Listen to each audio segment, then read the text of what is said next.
Let's look at how you can advance a story by focusing on activities and actions. Making things happen in a story is harder than it sounds. We often have situations where nothing happens or a lot happens, but the action's so disconnected that it feels like nothing's happening. So in this lesson, we'll explore one little model you can use to analyze what happens in a story, as well as find ways to make things happen in your own stories. Not just creating random action, but rather coherent, meaningful progress, and ultimately changing characters and circumstances. So we can think about it like this.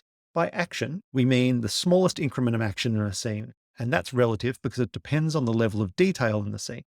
So, for example, dragging a boat into the water, tossing out a line, waiting for a bite, reeling in a fish, these are all actions at a consistent scale in a scene. But you could zoom in on one of those.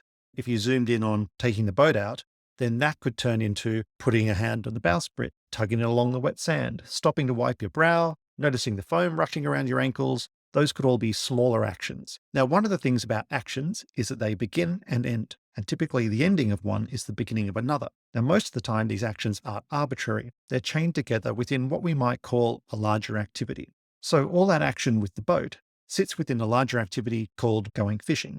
And inside that activity of going fishing, we have a series of actions at a particular scale. And as each action is finished, we get a sense of progression through that activity. Just like with actions, activities begin and end, and activities can be chained together.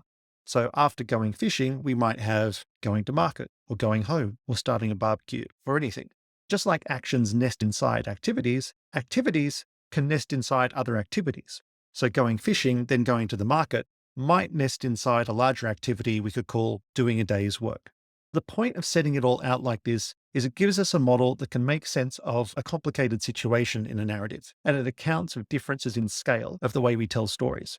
So if we come at this from a different direction, what we have is a character who's engaged in some kind of activity. To complete that activity, they have to complete a series of actions. And as they complete actions along the chain of that activity, we, the audience, feel like the story is progressing or advancing in some way. But some advances feel bigger and more significant than others. When a character is completing actions, it feels like we're progressing, but the progress is small. And as an audience, we're kind of hanging out, waiting to see what happens.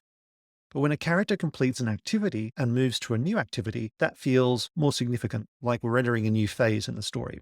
And if we move to a surprising and interesting chain of activities, then it feels even bigger again. And good stories tend to balance the distribution of big and small advances. So there'll be a period of development with incremental advances, then a big advance after which the story will stabilize and consolidate for a bit, then another big advance, and so on. And the scale of these often corresponds to this idea of completing actions versus activities, and whether the next activity in the chain marks a change in the stability of the characters or the world. So that's the model.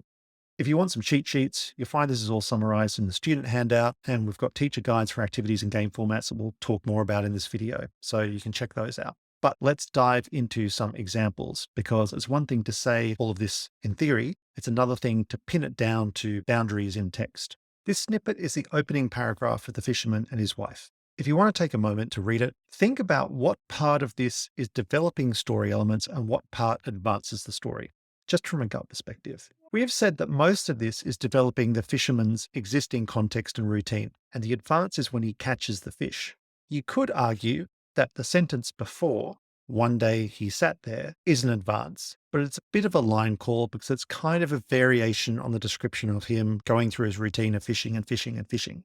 But definitely catching the fish is an advance because he's completing an action. Now, how would you break this down in terms of activities? And remember, activities organize and contain coherent chains of actions. So what might you say? We've highlighted two activities. The first is living together in a shack. That's an activity. The next activity is going fishing. And notice how in this instance, the first activity is not complete.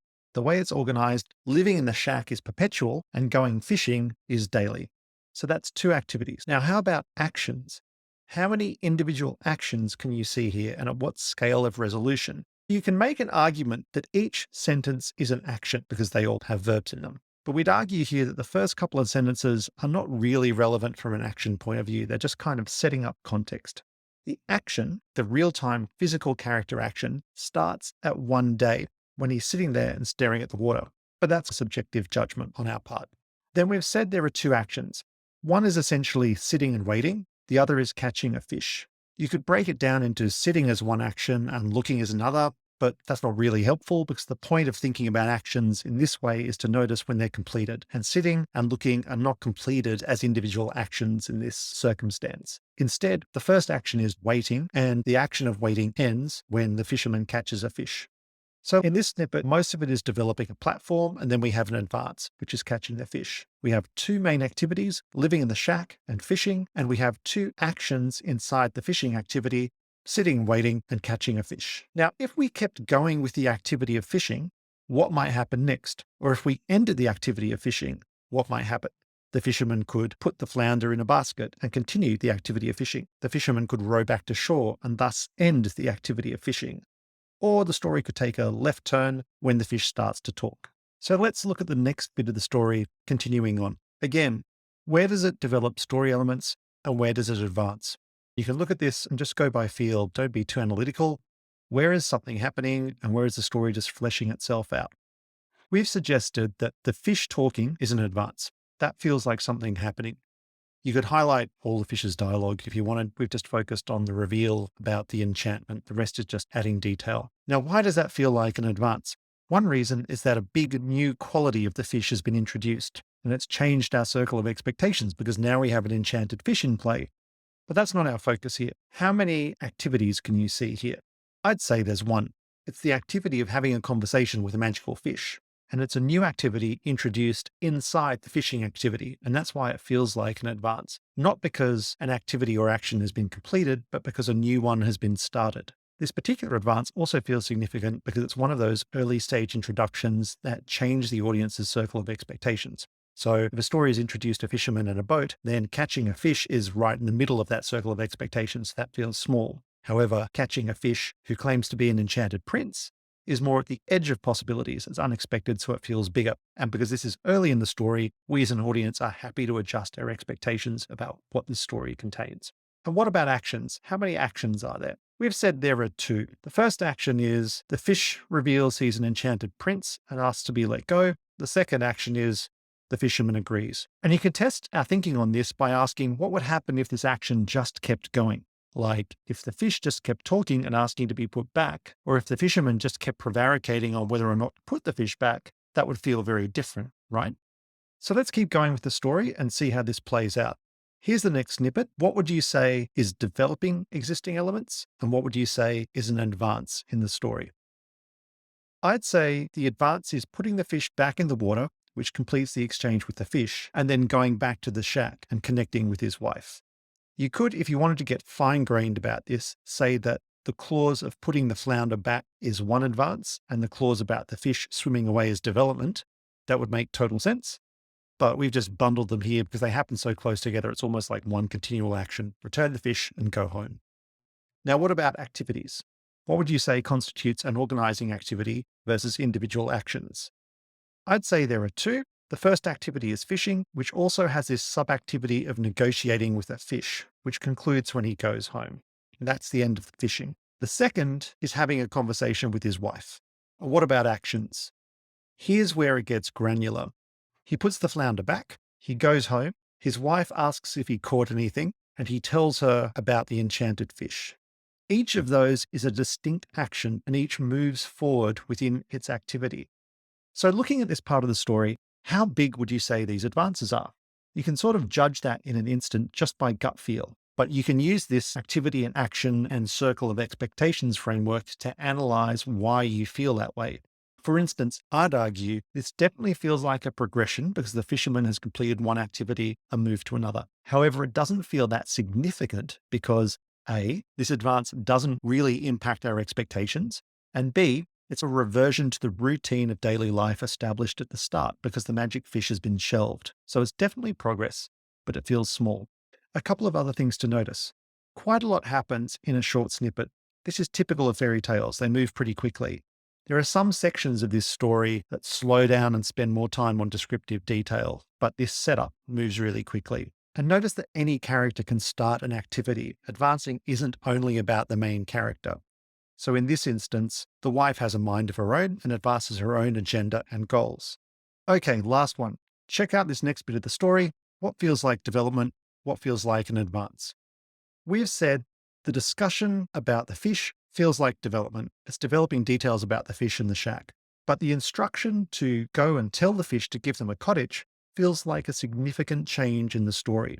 If we break that down in terms of activities, the exact boundaries are fuzzy, but roughly there is this ongoing activity of discussing the fish, which ends when the wife says, go get him to make a cottage. And then the new activity of get the fish to grant us a wish begins. And then inside that, we've got four actions. The wife asking for an explanation. The fisherman asks for advice. The wife answers his question, then tells him to go see the fish. And the fisherman goes back to the sea. You could break those into smaller steps if you wanted to, but those are the main chunks. Again, all of this is summarized in the student handout with cute little doodles, so you don't have to feel overwhelmed by it. We've seen how this concept plays out in text in the wild in a fairy tale. Now let's take a quick look at how it appears in a Frankenstory. I won't go into detail on this, but on this lesson page on Right Like, we've marked up a Frankenstory called Phoning It In. The main thing here is it's very short, but it goes through several phases of development and advance, arguably advancing across three discrete activities. So hunting for a rogue mobile phone, catching the phone, and then dealing with the ramifications of catching the phone. We've provided instructions on how you can work through this with students as an analysis activity to introduce the basic concepts, as we've done here with Fisherman and his wife. And we've linked to a Google Doc version, which you can use for demonstration or duplicate and hand out to students. So you can mark this up in class if you want. The idea is that students can bold any moments where the story progresses in some significant way and then highlight the activities that group those actions together. So the result should look something like this. Obviously, you can do this with any text you like. It'll be worthwhile, but we thought it was handy to have an example that's paced and structured like a Frankenstory. And you'll find all of this detailed in the teacher guide. Then for skill building games, we've suggested two formats. The first game is to write a story that sets up an activity, then advances the action each round, but stays inside the main activity until the final round, when you end the activity and advance to a new one. There's a sample game for this called A Flight for My Life, which advances within a street fight before going to a new activity of fleeing, and then in the last round goes off the rails. In the second game format, players advance to a new activity every round. This story will feel very volatile compared to the other one, and it'll be interesting for students to reflect on how easy or hard it was to move to a new activity, or are there boundaries that they stay inside without even realizing? There's a sample game for this called Merci Beaucoup, which shows some of this volatility, but also strangely being bounded by the imagination of the players. And you'll find some debrief notes for both of these games to help with discussions. And that's it.